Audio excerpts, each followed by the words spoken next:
Pada mulanya, manusia terlahir dalam keadaan lemah tak berdaya. Ketika fisik dan akal tumbuh berkembang, ia merasa mampu menguasai segalanya. Dengan akalnya, satu persatu mimpinya terwujud. Tantangan demi tantangan mampu ia lewati. Secuil kekuatan pemberian Tuhan itu menjadikannya seolah-olah amat berdaya. Dalam kondisi berdaya yang kian lama, ia lupa ketidakberdayaannya, lupa asal muasalnya dari setetes air yang hina.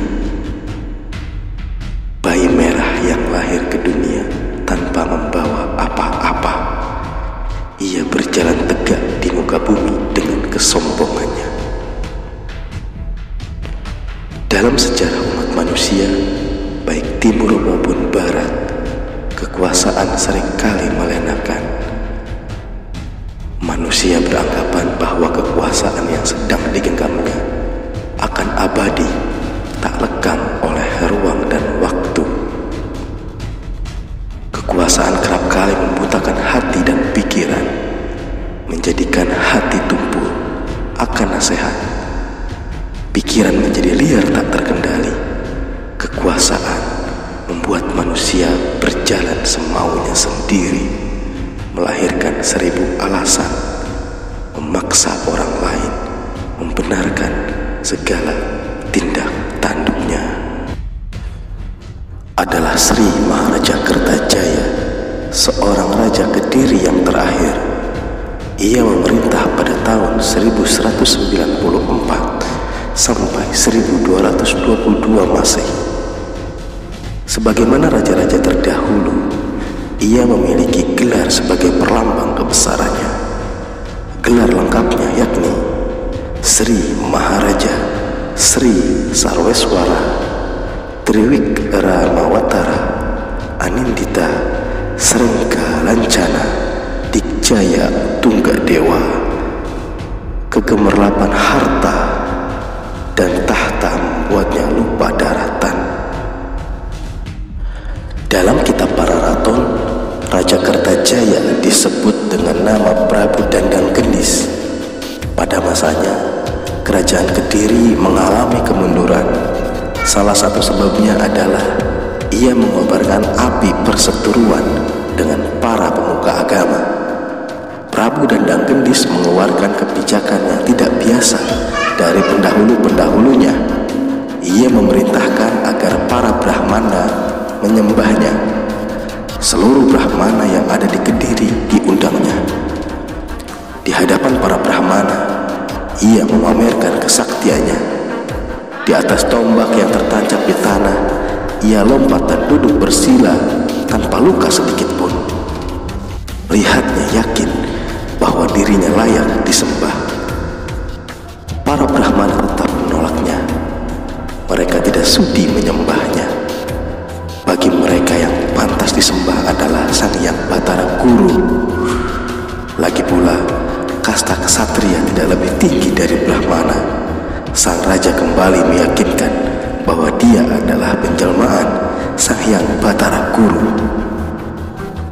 Penolakan Brahmana atas pengakuannya sebagai dewa membuat raja geram. Ia mengambil pedang yang berada di dekatnya, membunuh satu persatu para Brahmana. Melihat ada bahaya maut di depan mata, para Brahmana lainnya berlarian meninggalkan paseban.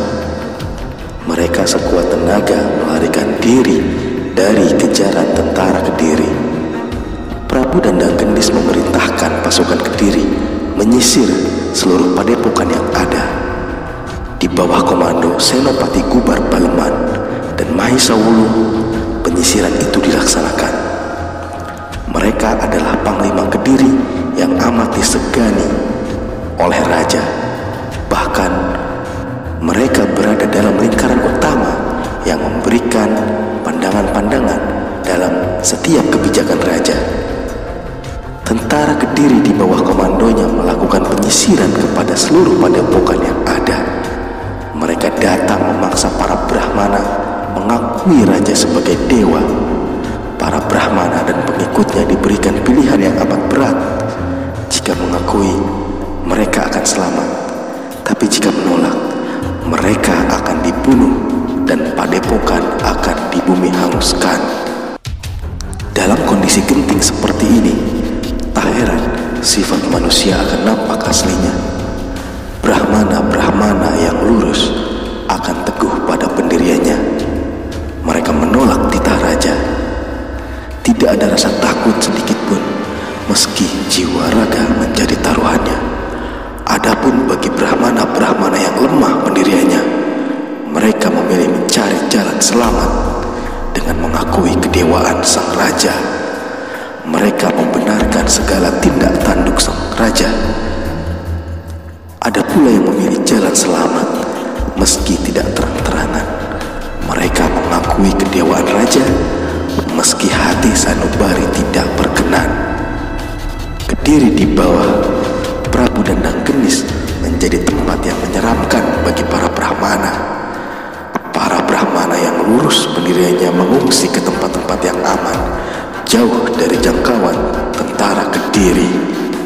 Saat raja memaksa rakyat untuk menyembahnya, kaum Brahmana di berbagai pelosok justru menyebarkan kesesatan rajanya. Salah satunya yakni Moyang Ken Dedes, yakni Empu Purwanata. Ia pindah ke Kediri, ke desa Panawijen wilayah Tumapel karena merasa terhina oleh Prabu Dandang Gendis. Semua wilayah Kediri adalah ancaman nyata bagi para Brahmana kecuali Tumapel.